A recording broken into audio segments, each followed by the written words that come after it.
अस्सलाम वालेकुम। वाह साहब।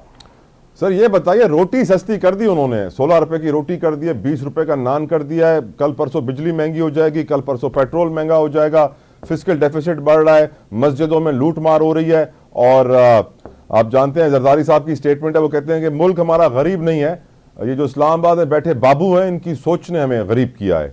आखिर इशू है क्या सर? इशू ये है कि ये मुल्क 25 करोड़ आवाम के लिए नहीं बना है, ये 15 करोड़ आवाम के लिए बना था। सर वो पहले आबादी का चलता था, हम दो हमारे दो, वो आबादी अब कंट्रोल हम करते नहीं है, बढ़ता जा रहा है, इसीलिए शायद गरीब बढ़ गए हैं। शायद नहीं, यकीनन आप यकीन करें कि पर हेक्टर जो हम बना रहे हैं जो है उससे फूड सिक्योरिटी रही नहीं है, ना जमीन के नीचे ना जमीन के ऊपर।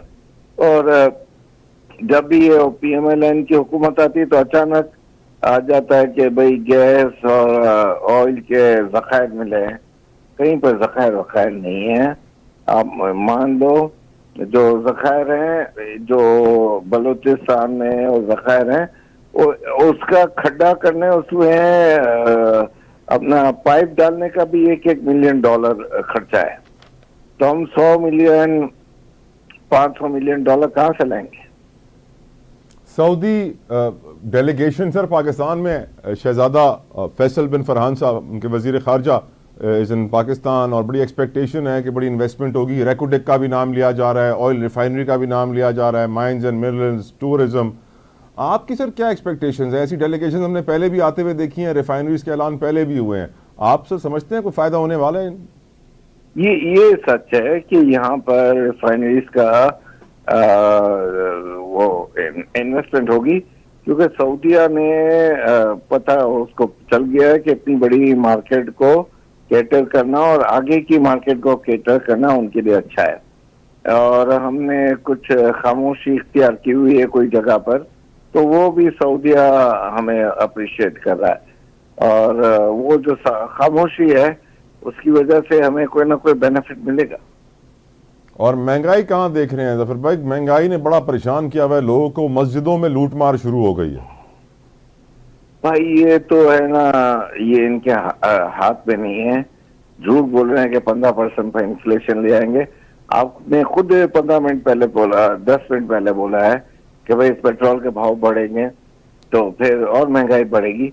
इन्फ्लेशन हाथ में नहीं आ रही, टेम नहीं हो रही। और वो मार्केट को भी आर्टिफिशियली, वो कह रहे हैं जफर भाई मार्केट को भी आर्टिफिशियली 70,000 पे नहीं हो रही। और ना इंटरेस्ट रेट घटेगा ना महंगाई कम होगी। अभी मेरे ड्राइवर ने कुछ बताया है कि टमाटर प्याज के भाव और बढ़ गए। हम समझ रहे थे कि रमजान के बाद टमाटर प्याज के भाव कम हो गए, ऐसा कुछ नहीं हो रहा है। तो ये जो मुश्किलात हैं ये पाकिस्तान के साथ चिपक गए हैं। फूड सिक्योरिटी रही नहीं है। या तो हम बॉर्डर खोलें इंडिया के साथ, उसके साथ निगोशिएट करें, और ईरान के साथ निगोशिएट करें, वहां से बॉर्डर खोलें, या फिर हम इसी तरह इन्फ्लेशन को बढ़ते बढ़ते देखते रहे। जफर भाई लास्ट क्वेश्चन पूछना जरूरी है। जफर भाई ये बताएं, जफर भाई 70,000 पे मार्केट चली गई है, कहा जा रहा है जिस तरह नून लीग हमेशा से एक आर्टिफिशियल बबल क्रिएट करती थी, नंबर मैनिपुलेशन होती थी, नंबर फजिंग होती थी, आप वही देख रहे हैं दोबारा होते हुए?